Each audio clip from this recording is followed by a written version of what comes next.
welcome back everyone. So I haven't done any computer videos in a while because I haven't been focusing on computers and those sorts of things for quite some time. So here's a computer video.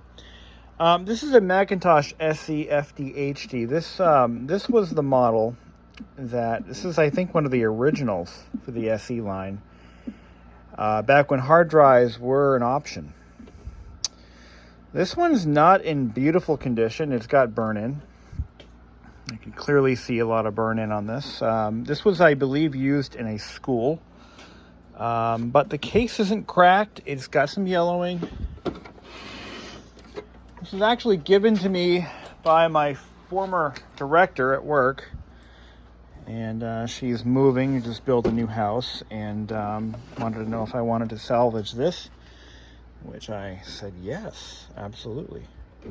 Don't know if it works. I've never had an SE FDHD in my collection, so I'm kind of glad to have this. Really good chance the hard drive is dead. We know for a fact, though, that a Macintosh SE is known for one thing: the Cmos battery leakage. So we're gonna have to pull it apart and remove that battery.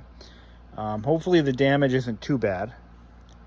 I should crack the case open first to see if there's an issue there, but fuck it, let's just plug it in.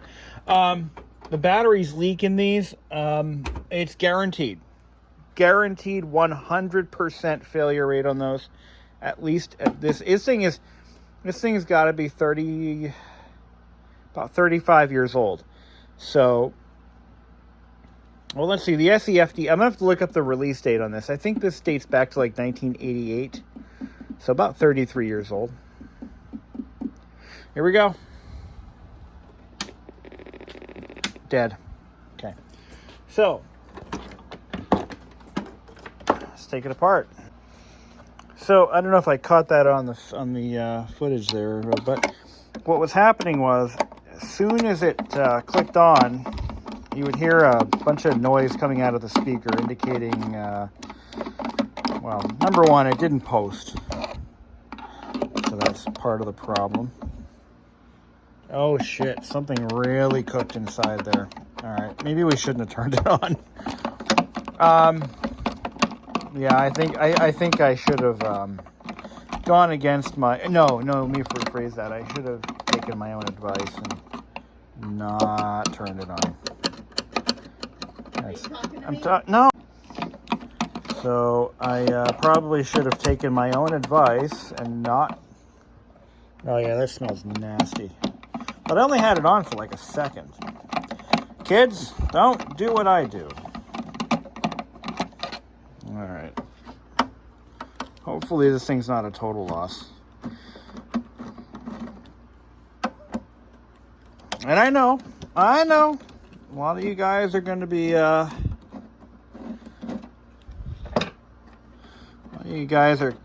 to punch me right through the screen. Because I know better. I do, honest. I swear.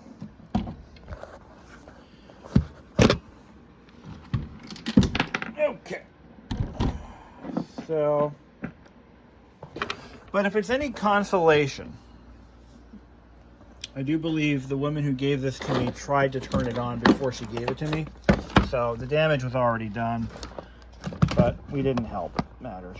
So let's get it apart and see what's going on in there.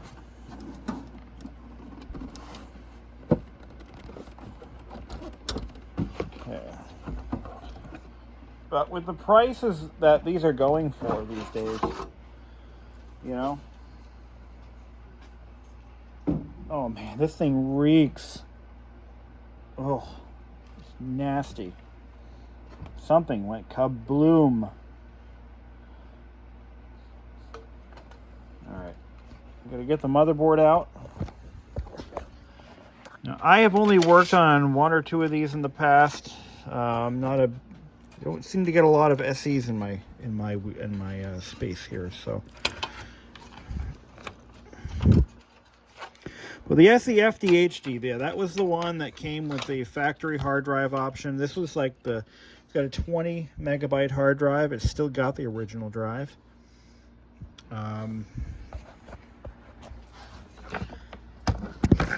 Let's go ahead and I'm going to prop my phone up, and we're going to pull the board out. Watch for that anode cap.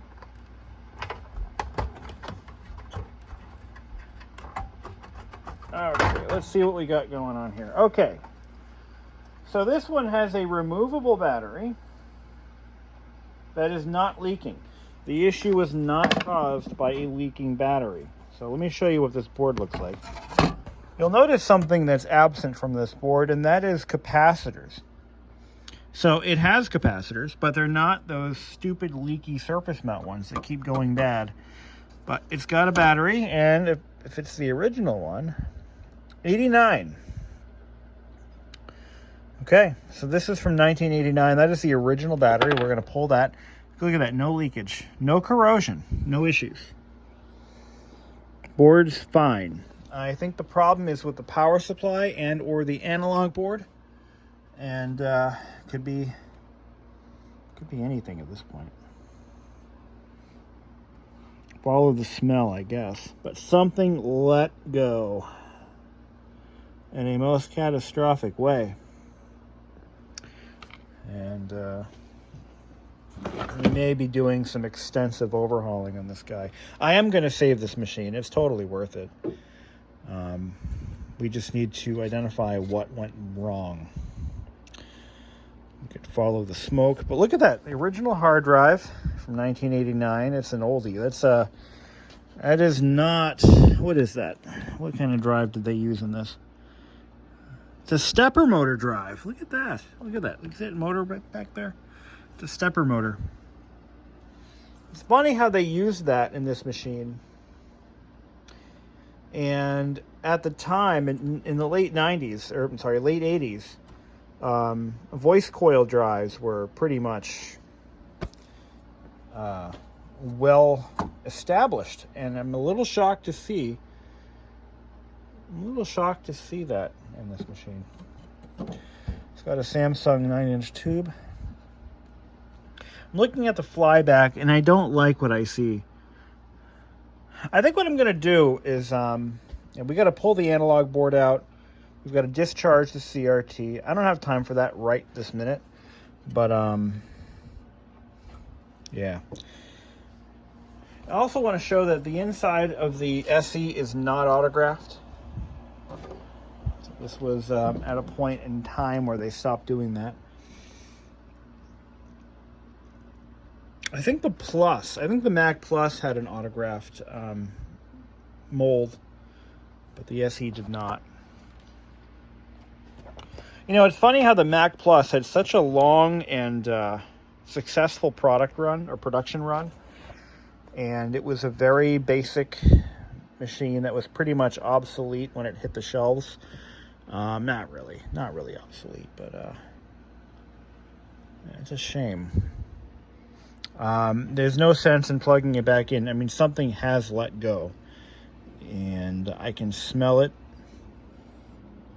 I just can't identify the source. So we got to get this board off, and it's held in by a number of screws. And I think what I want to do is give it a thorough cleaning. But let's go ahead and discharge the CRT. So to do that, you want to ground this is the actual original Apple service tool, part number 0760381. And this thing I've had for years, but this is an original one. I'm going to stick this right under that aperture.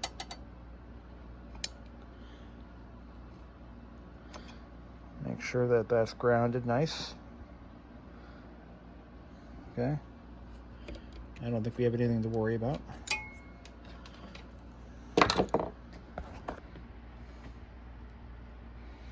And then we're going to take a flat blade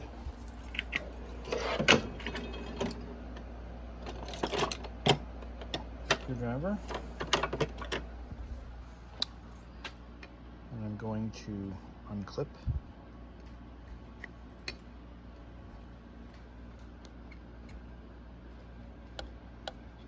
Okay.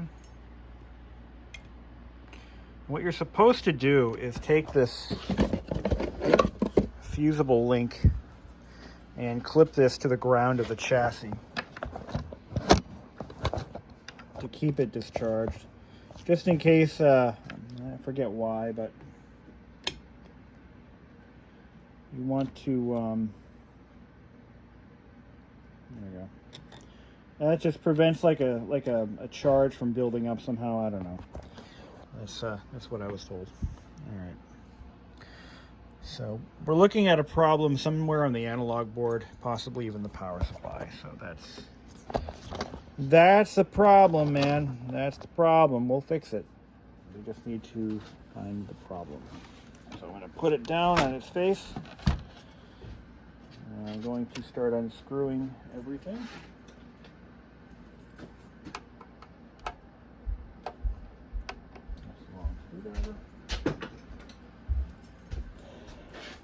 Alright. So I'm going to take the analog board off.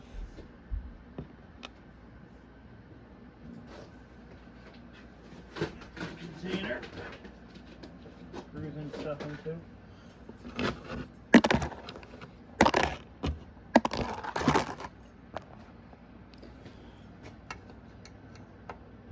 So what I'm thinking is, for this one, what we're going to do is retro bright the whole thing.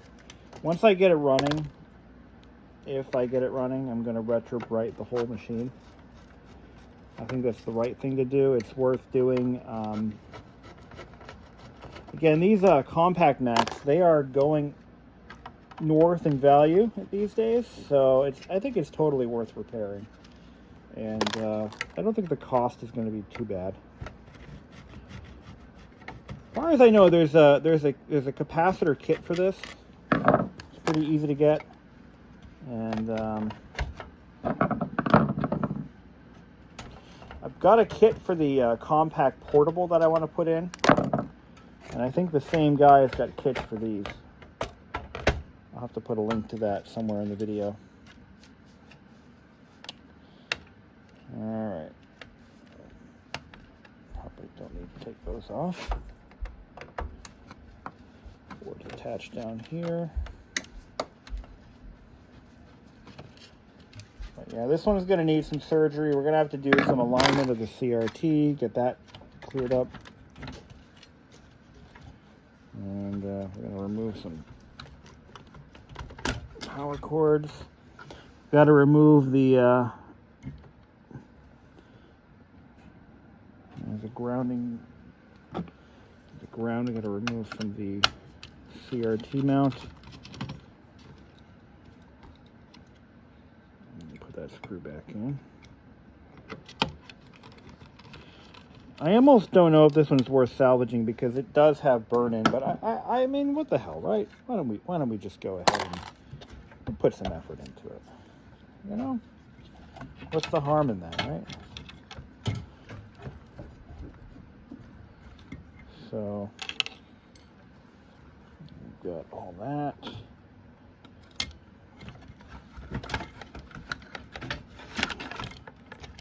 Get that out of the mix. Disconnect the CRT. And what the hell? I don't think I need this anymore. I think it's dead, Jim. Okay. We've got the analog board exposed.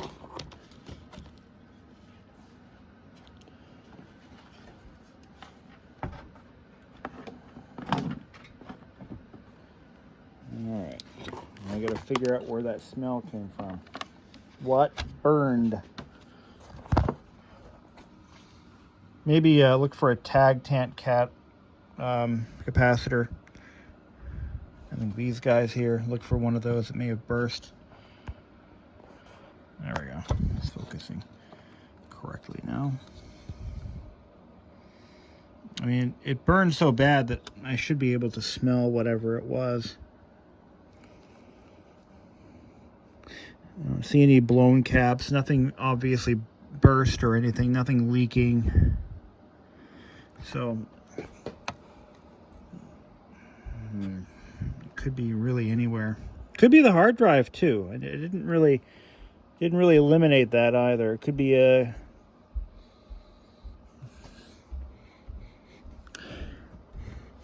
it's hard to say where it came from. Could have been a fan, actually.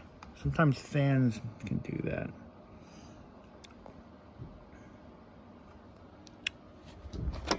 Take this off of there. Let me give it a good cleaning.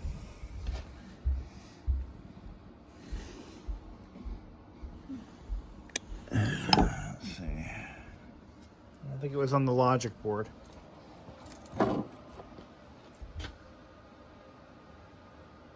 No, logic board smells fine. This is your brightness, I think, control.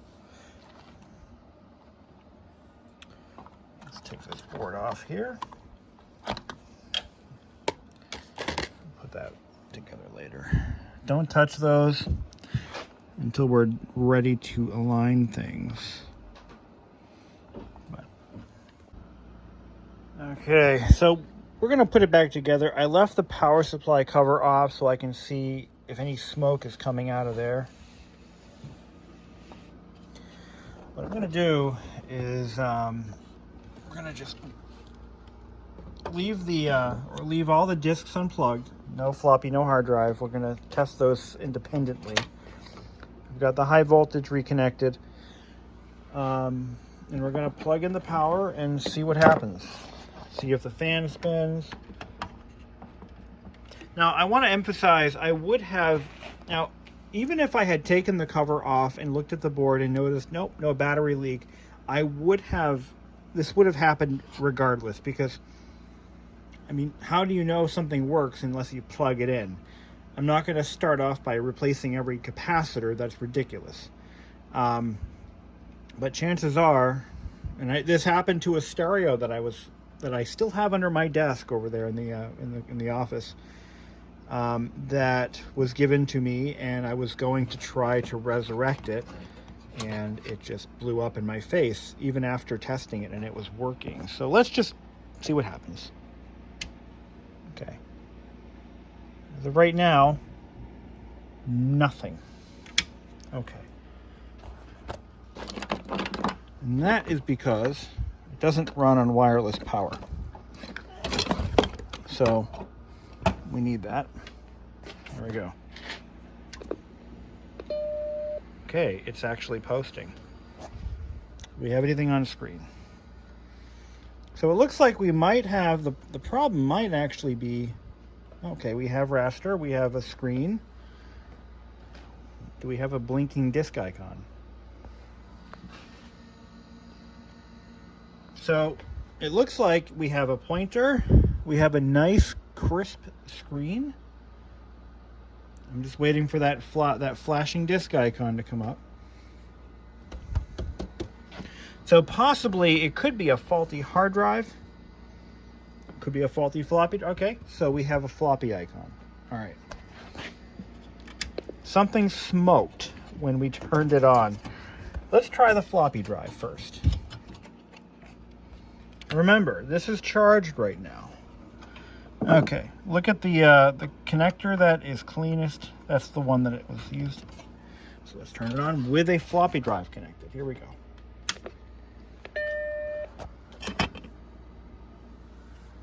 Okay, so far so good. I'm gonna put I have a bootable disk. I don't know if I do or not. Okay, so we've got a working floppy drive. Well, at least it's not causing a short.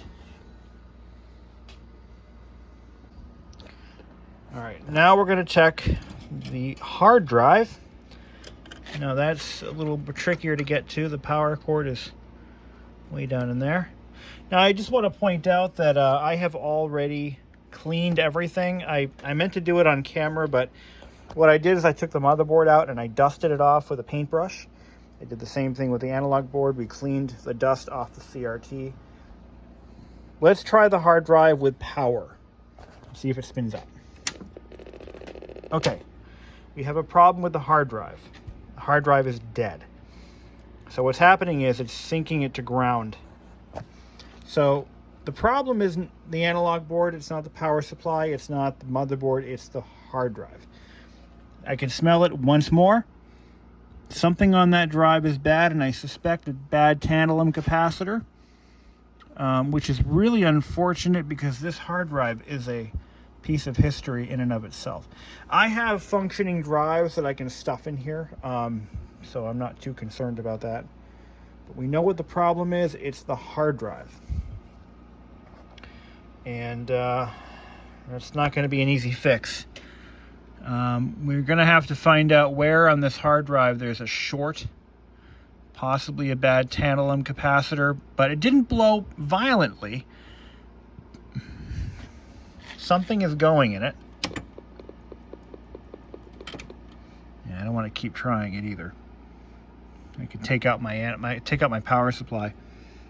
But every time I turn it on, oh, there it goes. All right, we found the problem. All right, that hard drive is bad.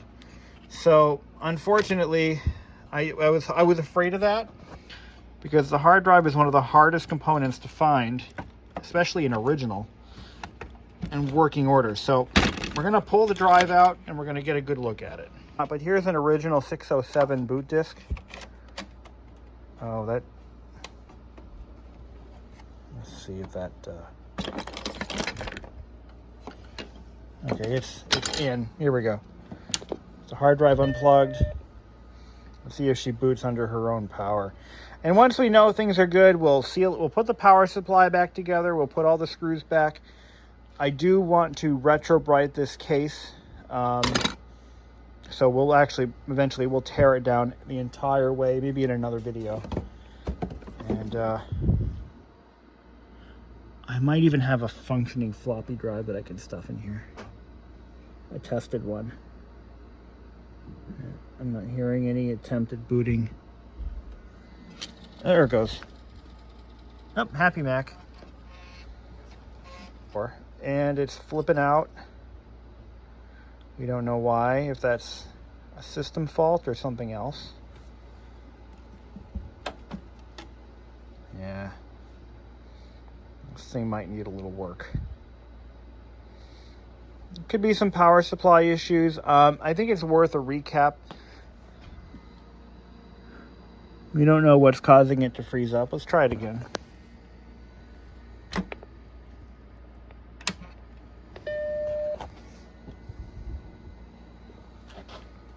Here we go.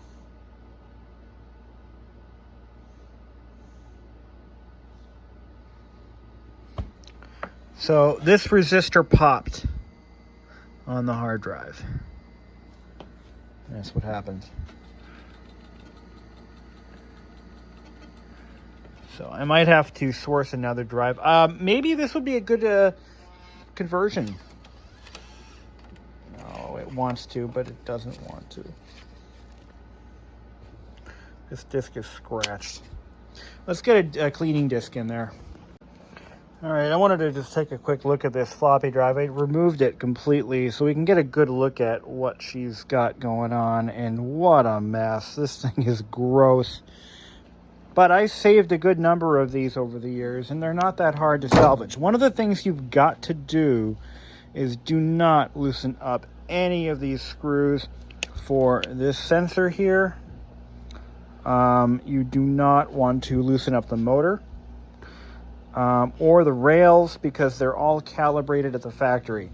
I made that mistake once. I'll never do that again. And the end result was a drive that worked only on disks that it created. Because track 0 will never line up correctly again. And I'm not aware of anyone who has the proper equipment to fix that. So, let me try to flip my camera around. I'm going to just quickly clean this drive up a little bit. Just give it some compressed air treatment.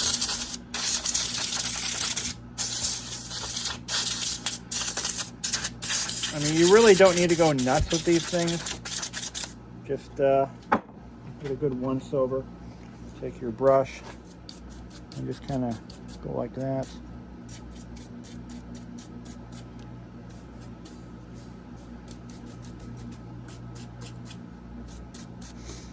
So the reason this machine is dirtier than most is it has a cooling fan. Something that Steve Jobs would have never allowed on the Macintosh under his watch. In fact, you'll notice that when he came back, I think he lost the battle on the initial iMac because it has a cooling fan, but everything after it, not so much. We're going to clean the heads with a pair of, or with a cotton swab. But watch what happens when I try to put a disc in here. See, it just slowly drops down. See, it's just kind of, it's not quite locked in. All right, we can fix that.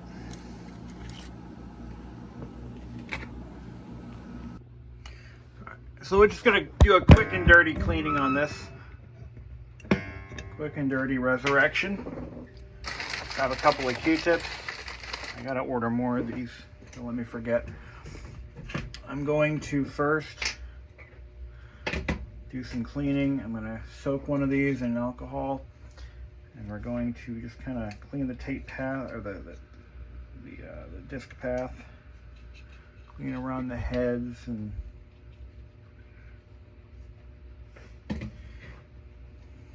kind of. Now we haven't cleaned the actual head yet. We're gonna get to that. Just want to give it a quick once over.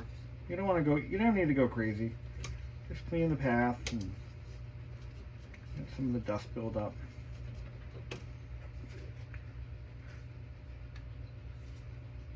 This computer was actually headed to the trash, but my former boss / director. She knows I happen to have a thing for these old Macs and wanted me to have a crack at saving it before it gets tossed. So I said, you know, I think I can do that. And it would make a great project for the channel. A lot of dried up grease on this worm gear. But we don't want to misalign anything. We don't want to do that. That would be detrimental. The drive will never be right again. So we just don't want to go nuts with it. Made that mistake. Sometimes you make mistakes once. Sometimes you make them twice. Sometimes you just never learn. It was actually the first one I ever worked on, and I was just kind of learning a few things, and I figured I'd give it a try, and well, it didn't work out for me. Just kind of get all that built up sludge out of there. So this is a Sony drive. One thing I like to do is I like to take the eject motor out. That's this guy here. Now those don't usually go bad, but what happens is they get gummed up, like everything else. So I'm going to grab 2 more swabs. This next one I'm going to clean the heads with it. We're just going to gently clean the heads and remove any built up dust.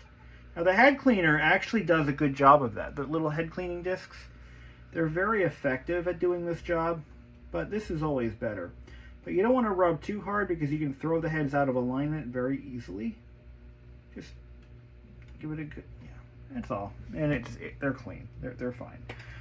Now with this next swab, we're going to be using that to lubricate. Now we're going to start with the eject motor. It's a little gearbox in here. This comes off as one assembly.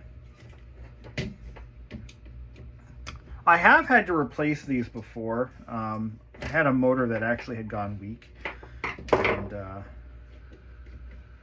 but these get pretty gross. A lot of buildup. And we're going to grab a cloth.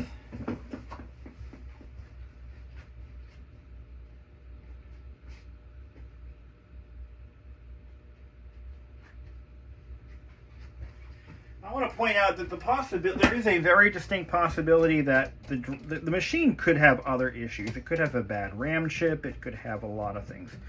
But what I'm going to do is we're gonna pull the RAM out, and we're gonna throw some deoxys in all the RAM slots. Clean the contacts. On a machine that's been sitting now, according to the person who gave it to me, it's been sitting for roughly maybe 15 years, possibly longer, in a closet. And that's where it's remained for, again, about 15 years. Put some of this polyolefin grease. We're gonna just lube up this little piton here. A little grease in there. And that's going to work its way around the other side. I have actually taken these completely apart.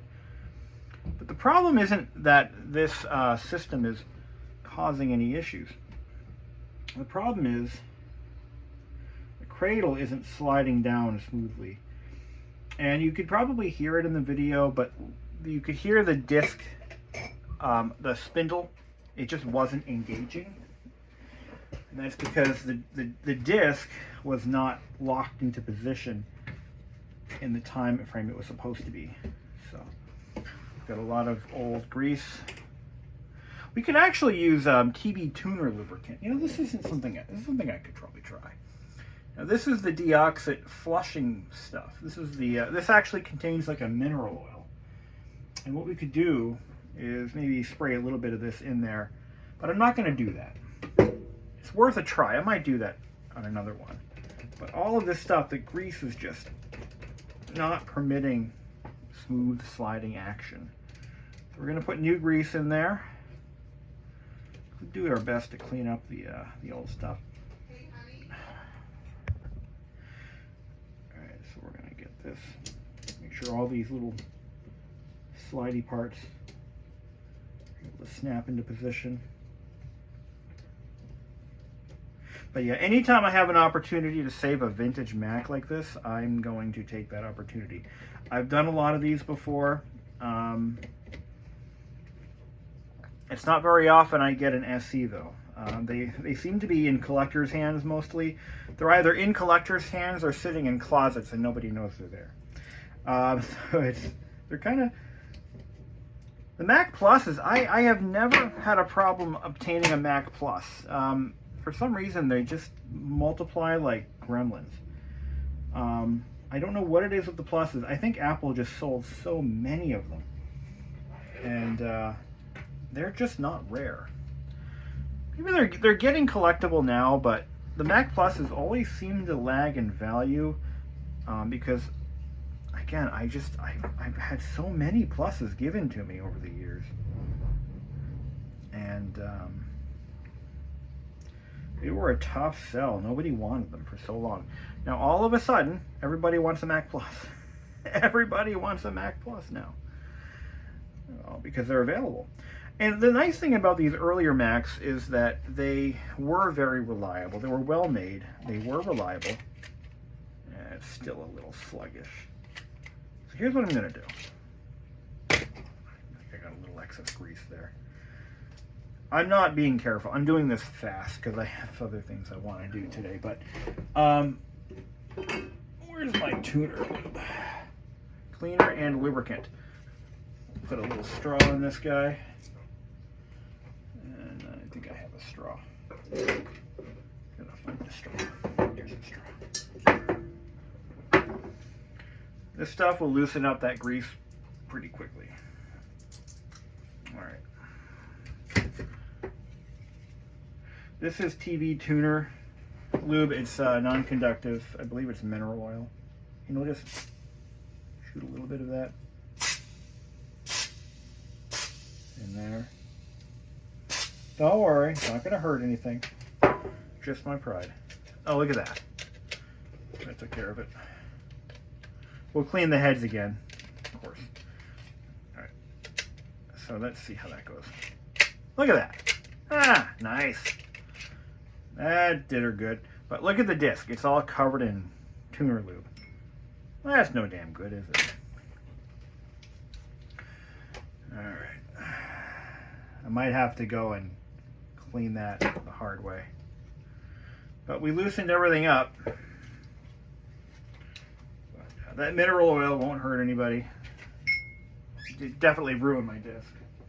I'll throw that away.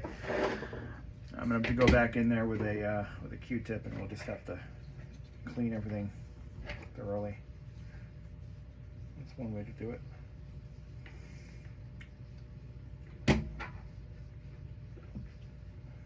Definitely got to clean those heads.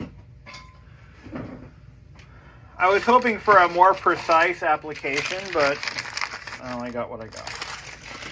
And I'm on my last Q-tip. Damn it! Alright, let's clean them heads one more time. Get any of that lubricant that got all over there, get that out of there. And we're just going to go and kind of sponge away. So this drive should be able to read and write just like it used to many years ago. Just gotta clean it up. Go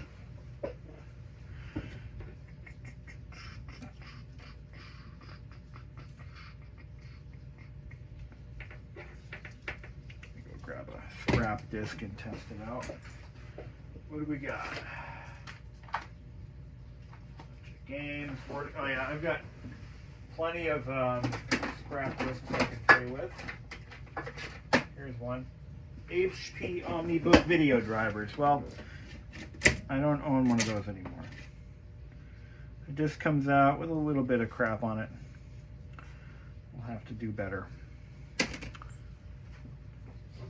me dab some of this lube back where I washed it off.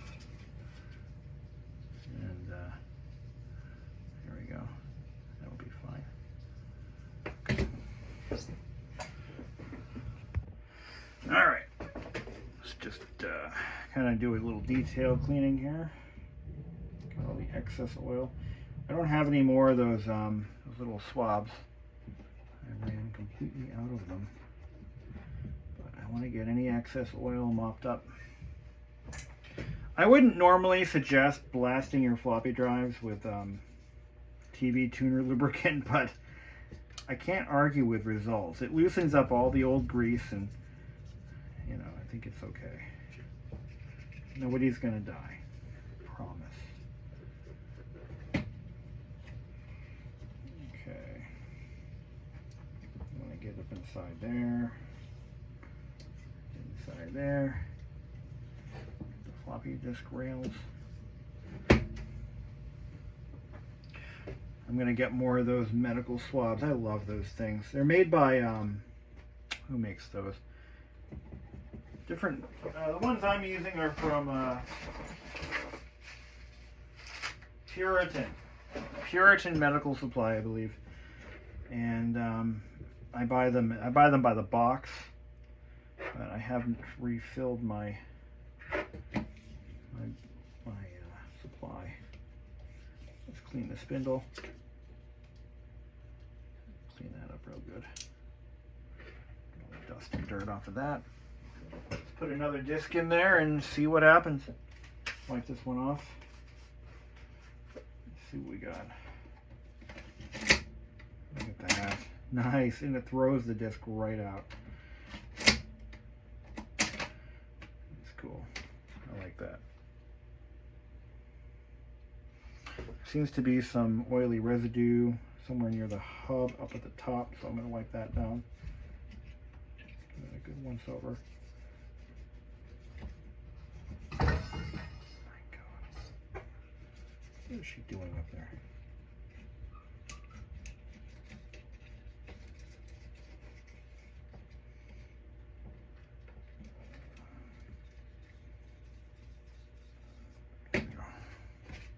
That should do it. Okay. Wait a minute. Where's that going? It's picking up some stuff from under here. Wipe that off. That's okay. This can jump. This can be moved. And what's going to happen is it's going to realign itself upon first startup. So it's not a big deal. You can, I should mention that you can move the head assembly if you need to. Just don't move the sensor. whatever you do. Don't move this is the zero sensor. Don't move that. And don't loosen the motor. Those are the two no-nos. That motor is positioned precisely where it needs to be. If it's moved or tampered with in any way, it's all over. Drive might as well be thrown away, unless you really want to spend time trying to manually align everything. And it's going to be a lot of trial and error.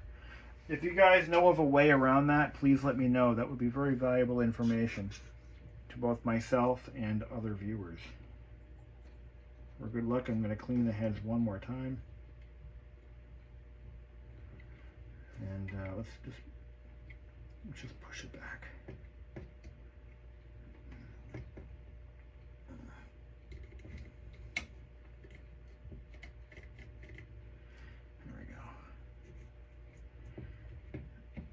May not be a bad idea while we're in here to just toss a little lubrication on those rails. Just take a dab of grease, and we're gonna just,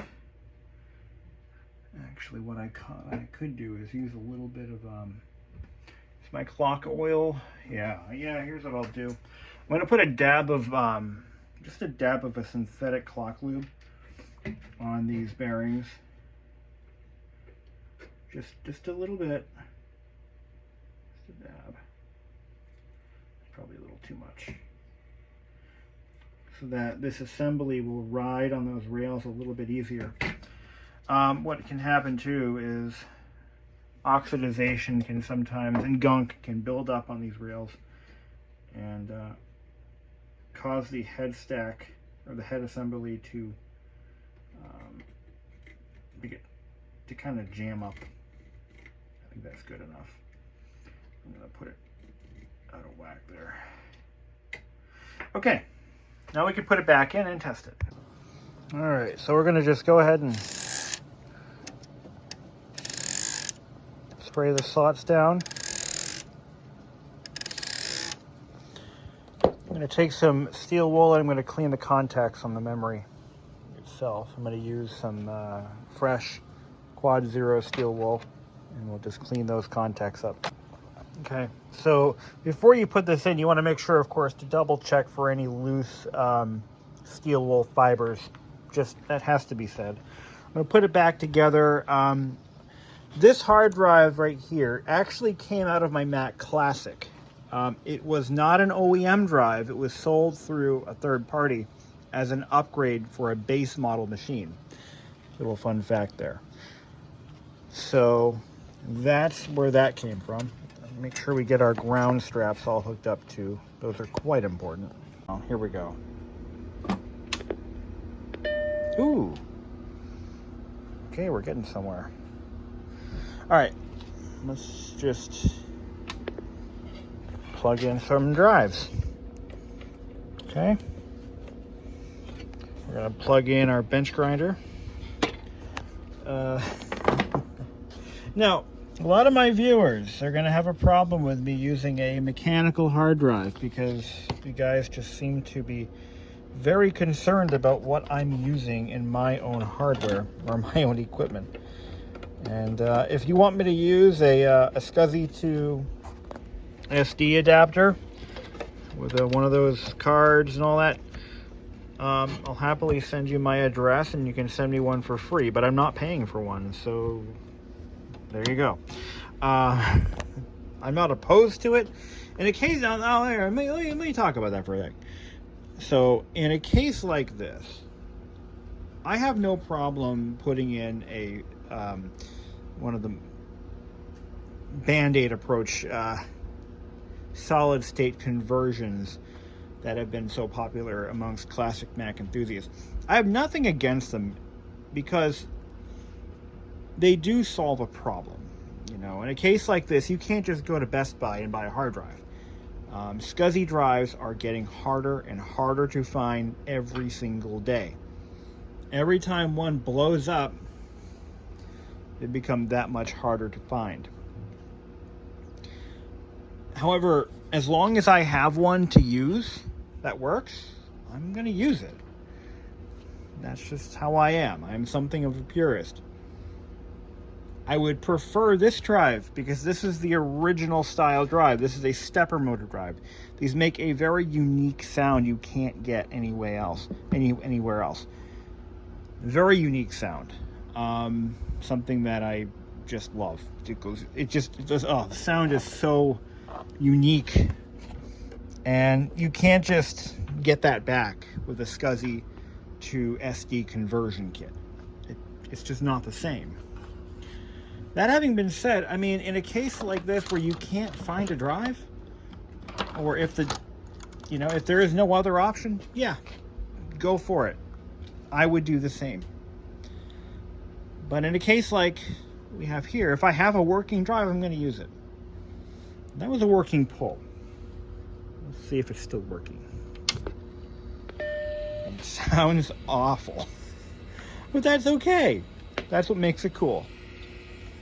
I didn't get the polarity on that LED correct. I think I have to flip that connector over.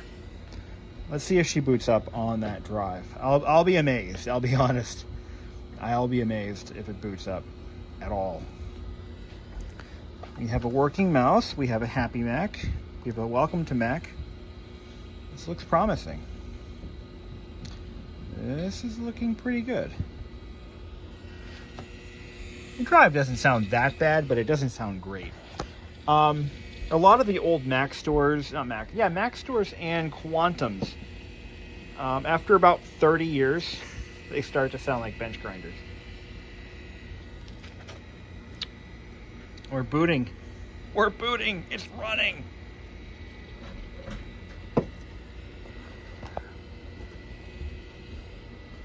Honey. Yeah? I got it working.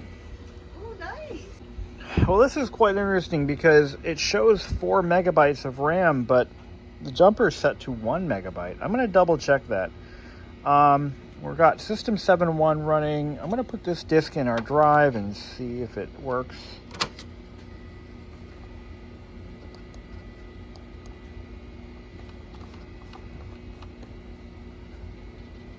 It's reading it. It seems to be okay. So our floppy drive is working. Looks like it's all going just fine. All right, let's eject that.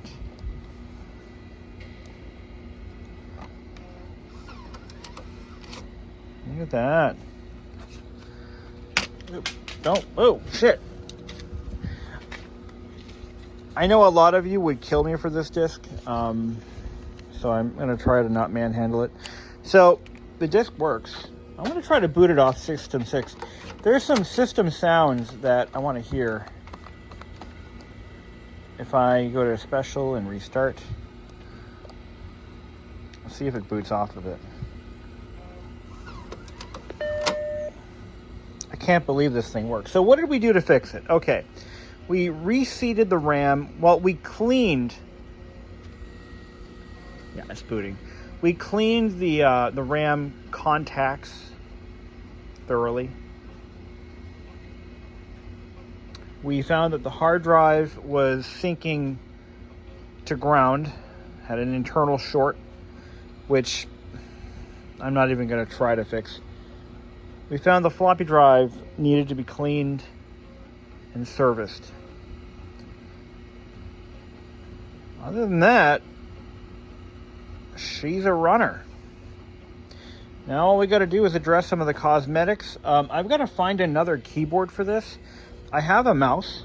I have an age-appropriate mouse, but I do not have an age-appropriate keyboard. I've got some newer ones, but nothing from that time period. So we got to find a keyboard for it, an appropriate one, which, whatever, I'm going to end up paying too much for. But look at this screen, though. I mean, it's got some burn-in, but let's bring the brightness up. Look at it. It's pretty damn good. Geometry looks amazing. It's not bad. This has a really good tube in it. Yeah, there's just a little bit of burn-in, but nothing that I would be worried about. Everything seems to be okay. But really what she needs is a little bit of love and care, a little bit of cleanup. Definitely a retro bright. This thing is looking pretty shabby. Definitely could use a retro bright. Yep, absolutely. But this thing is now, what, 33 years old. 89, 2019 would be 30. Yeah, 33 years. And she's gonna die another day. I gotta fix the polarity on that light. I like System 6's system sounds. It's got some pretty cool ones. Let me show you what I mean. And in fact, I may restore this back to System 6. Just for fun. It's got boing, clink clank, monkey. I just love that. I love that so much. I love that more than I should. All right. We saved her from the trash and looking pretty sharp. I mean, nice and... I don't even think I need to pull focus on it. I mean, it looks pretty damn good. Hard drive doesn't sound terrible. Not great, but... what do you want? You know, the thing's 30 freaking years old. The drive is from 1990 or so. It came out of a Mac Classic. I think I mentioned that earlier. Making all kinds of cool noises. But that's okay. What do you want for a 30-year-old computer? 33-year-old computer. I mean, what more could you possibly ask for? Oh, shit. It's starting to sound really bad. All right. I'm going to restart it. This ejects nicely. What more could a man ask for? Well, thank you for watching, and in a future video, we'll do a retro bright, a teardown, find a keyboard for it. I think I struck gold with this one. I'm going to figure out a way to better mount this drive. I don't like the way it's kind of dangling there. I may have to re-drill some holes. I thought I had more of these drives. I do not. I have a ton of IDEs, but I don't have a lot of SCSIs. If I can find a way to fix that one, I will. But I'm not going to throw it away. I'm going to hang on to it. Maybe we can service it. But something in the power supply end of this shorted to ground, and I just don't know where. So one of these components has completely failed. But this resistor blew the fuck up. That's for sure. Yeah, that's too bad. That is really too bad. It's a mini scribe. Now this, I believe, was the company that got caught shipping bricks to falsify. Oh, there's a whole big history of this company. I'm pretty sure it was Mini Scribe, and they got nailed hard. They were falsifying their inventory and fool the auditors by packaging literal building bricks, like what my house is made of. And I think it was Mini Scribe. Don't quote me on that.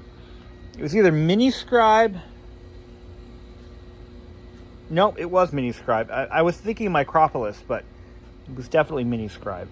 And this being a 1989 drive was like the very tail end of their production. I think that was one of the last drives they ever made. So I want to save that thing. I want to save it if I can. Anyway. So that's it for now. I think she's good to go. Shut her down. Restart. Okay. All right, we got that hard drive light working. Steve Jobs would not approve. That is a factory hard drive light. Came on every Macintosh SE. The Mac SE, I believe, is the only compact Mac to have a functioning hard drive indicator, external indicator. The only one. All right, so all reassembled, cleaned up. This thing cleans up nice, actually. I may not retrobrite it. Why even bother? If depending on what I get for a keyboard, as long as it matches in hue. But she cleans up nice. And I probably won't bother putting a battery back in it. Maybe I will. Yeah. Not necessary. I got this one little shiny spot here. I love that. The drive indicator. That's post Steve Jobs. I think it was Schiller? Phil Schiller? No, not Phil Schiller. The Pepsi guy. I think it was the Pepsi guy. What the hell was his name? Not Gil Amelio, not Phil Schiller. Christ almighty. Anyway, the Pepsi guy was in charge. And I think when this machine went into development, I'll have to restudy my Apple history. But now the shape that you see the screen in, okay, notice how it's wider than it is tall. That is normal. That is pretty much how all of these compact Macs were, as far as I know. You can, bless you. You can sometimes, I didn't see enough adjust. I think I see brightness, contrast, and, was it screen drive? I don't think I see any geometry correction, easily adjustable geometry correction on this one. But yeah, you can occasionally resize them a little bit. I know you can do that on the classics. But I got to dig a little deeper in this front. But yeah, the Mac SE was, I think it's one of the best looking of the compacts. And it's definitely an iconic machine to have in your collection because this was one of the greats. Now, the one that everybody seems to want is the SE30. I don't remember the one. I had an SE. I forget which model it was. I'll have to dig back in the archives and see what it was. I forget what sub-model it was. I want to say it was an SE30, actually. And I didn't save it because the board was badly damaged. And at the time, I just didn't have the storage. I didn't have the time. I didn't save it, but I could have. But if I bring the brightness up all the way, it doesn't raster out. It looks pretty good. I'm sorry, it doesn't. You don't get scan lines, or is it raster lines? Whatever. This thing's pretty healthy. Healthy as a horse. Just look at that. It's sharp on all four corners. It's not shaky. It's not anything. It's pretty stable. Its geometry correction is perfect. This was a good find. All right. That drive, on the other hand, did you hear that? It went twang. It's okay. You know what? It'll do that for another 20 years with light use. Well, I best be going. Thank you all for watching.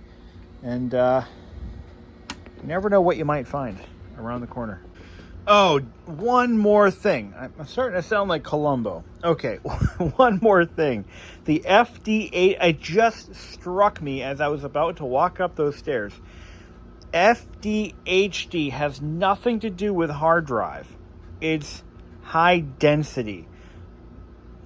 I can't believe I forgot about that. FDHD. HD is it's referring to the fact that it has a high density floppy drive, not a hard drive. Just wanted to throw that out because I know someone's going to mention it if I don't do it first.